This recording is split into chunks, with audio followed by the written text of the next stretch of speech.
Olá, queridos, a graça e a paz do Senhor Jesus. Eu estou aqui para, juntamente com você, mais uma vez refletir sobre a palavra do Senhor. Para isso, gostaria de lhe convidar a meditar o livro de Mateus, capítulo de número 11, versículo de número 28. A palavra do Senhor nos diz da seguinte forma: Vinde a mim, todos que estão cansados e sobrecarregados, e eu vos aliviarei. Com seus 8.848 metros, o Everest é considerado o monte mais alto do mundo. Por conta da sua extensão, vários aventureiros morrem durante o ano. Só em 2019, para você ter uma ideia, foram 11 mortes. O que é curioso é que 85% das pessoas que morrem no Monte Everest morrem não na subida, mas na descida. E a explicação que se dá para isso é que esses aventureiros gastam toda a energia e todo o vigor enquanto estão subindo. E quando vão descer, não existe mais vigor, não existe mais força. E a única companhia que essas pessoas têm é o cansaço. Por falar em cansaço, existe um autor, um escritor sul-coreano chamado Byung-Chul Han. Em seu livro Sociedade do Cansaço, ele aborda alguns aspectos importantes acerca desse assunto. E ele tem como ponto de partida, por exemplo, o slogan da campanha de Barack Obama, das campanhas daquele presidente, que dizia o seguinte: sim, nós podemos.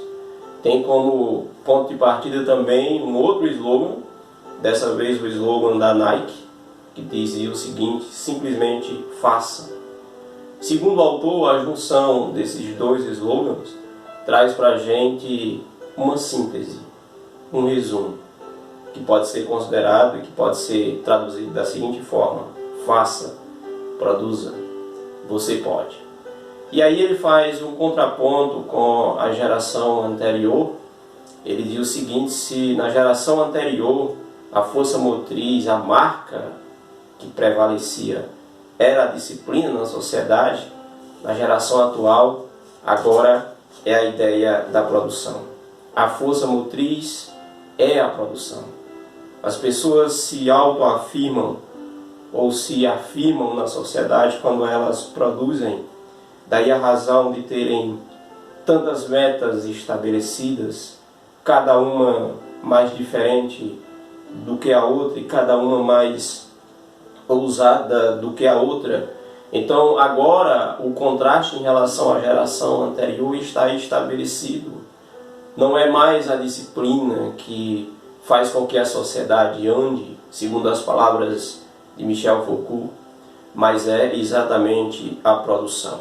A liberdade que as pessoas tanto almejavam na geração anterior, elas têm na geração atual, só que essa liberdade, conforme o autor sul-coreano, ela é utópica, ela é ilusória.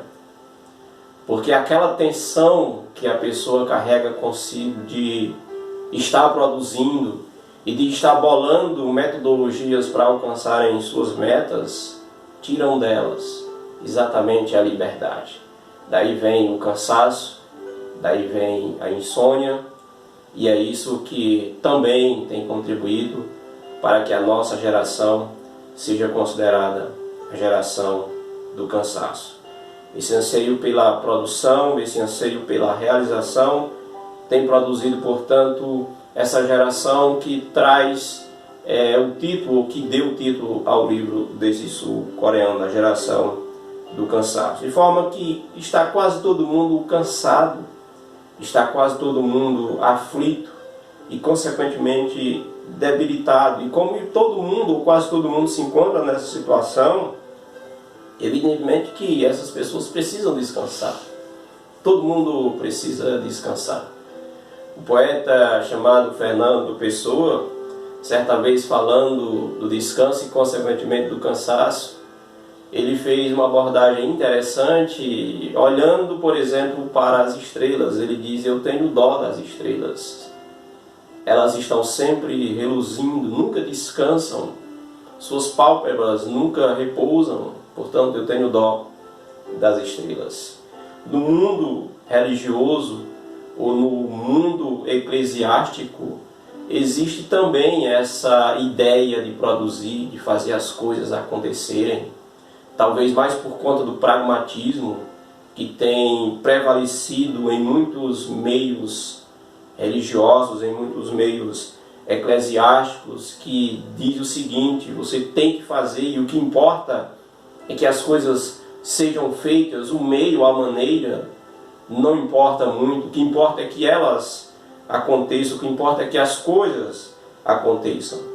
E esse pragmatismo muitas vezes tem como força exatamente a teologia da confissão positiva, que traz aquela ideia de que o ser humano pode, inclusive pela determinação, fazer as coisas acontecer. No período do primeiro século, ou seja, nos dias de Jesus, as pessoas também estavam cansadas. Se você for observar as palavras de Mateus capítulo 9, versículo 36, quando Mateus diz que Jesus, ao ver as multidões, ele se compadeceu delas, porque estavam exaustas e aflitas, como ovelhas que não tinham pastores, como ovelhas que estavam desgarradas. Essa pode ser uma das razões pelas quais as pessoas se encontravam cansadas na época de Jesus. Mateus capítulo 23, verso 4, também diz que Jesus ali está se referindo aos fardos que foram criados e impostos pelos fariseus sobre os ombros das pessoas.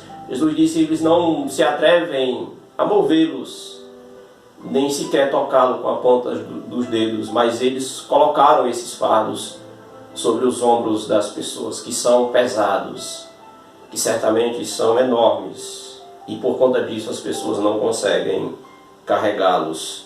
E era isso também que tinha contribuído para que as pessoas da época de Jesus estivessem cansadas, consequentemente sobrecarregadas, cansadas de tentarem cumprir aqueles rituais, de tentarem seguir aqueles jugos, e sobrecarregadas porque os jugos eram tantos que sequer eles sabiam o nome desses jugos, só sabiam que tinham que cumprir. A palavra jugo naquele contexto é extraída exatamente daquela prática que o agricultor utilizava, aquele instrumento chamado de canga, que servia para atar um boi ao outro e consequentemente atar os dois ao arado, para que esse fosse puxado na preparação da terra para receber a semente. É essa palavra que simboliza, por exemplo, a totalidade, o conjunto de leis estabelecidas pelos fariseus. Por isso existiam ali terminações como o jugo da Torá, o jugo dos 10 mandamentos, o jugo do reino dos céus e outros jugos que tinham sido criados pelos fariseus. Qual foi a solução então que Jesus apresentou para aquelas pessoas que estavam cansadas e sobrecarregadas no seu tempo? Ele disse o seguinte: vinde a mim. E quando ele diz vinde a mim, ele está dizendo: venham para a minha escola, aprendam comigo, aprendam na minha escola. E é importante dizer que ao fazer esse chamado, Jesus não está dizendo para as pessoas que na sua escola não haverá leis, ou não haverão leis. Ele não está anulando essa possibilidade, muito pelo contrário. Ser um cristão, Jesus sempre deixou muito claro, era algo muito difícil, porém possível, porque ele seria a razão, ele seria a força das pessoas. E enquanto que na religião judaica, ou na religião dos fariseus, a capacidade que a pessoa poderia contar era unicamente sua, porque nem mesmo os fariseus, os pastores da época ajudavam. Um exemplo muito claro disso foi quando Judas vendeu Jesus por 30 moedas de prata.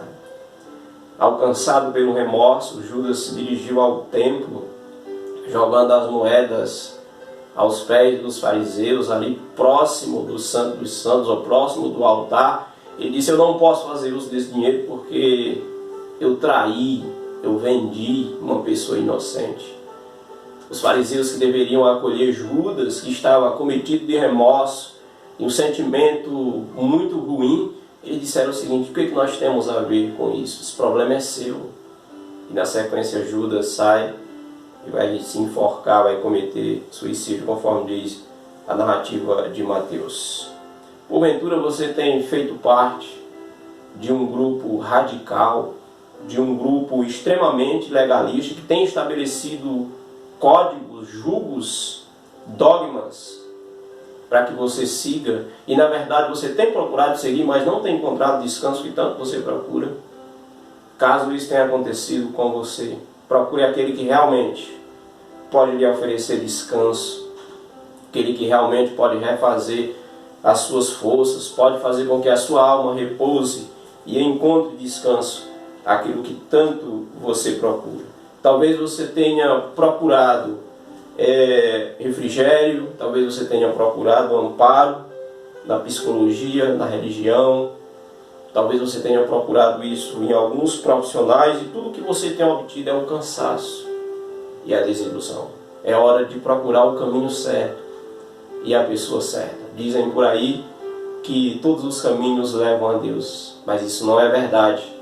À luz de João capítulo 14, versículo 6, só existe um caminho que nos conduz até o nosso Deus, que é o Senhor Jesus Cristo. Portanto, procure esse caminho que é único, procure esse e unicamente esse que pode lhe conduzir ao céu. Por falar nisso, eu lembro de Alice, quando estava perdida no País das Maravilhas.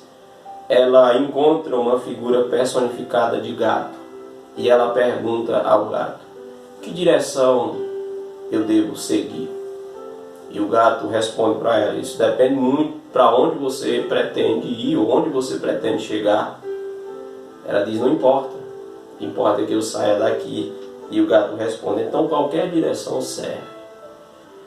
Essas palavras são tristes quando elas são aplicadas à geração atual. Qualquer caminho serve, ou qualquer caminho vai lhe levar a algum lugar. Só que nós precisamos chegar ao céu. Nós precisamos da salvação. E para isso, só existe um caminho a ser seguido. Que ele seja buscado por você, que ele seja trilhado por você. Que Deus lhe abençoe e que ele aplique essa palavra ao seu coração, em nome de Jesus.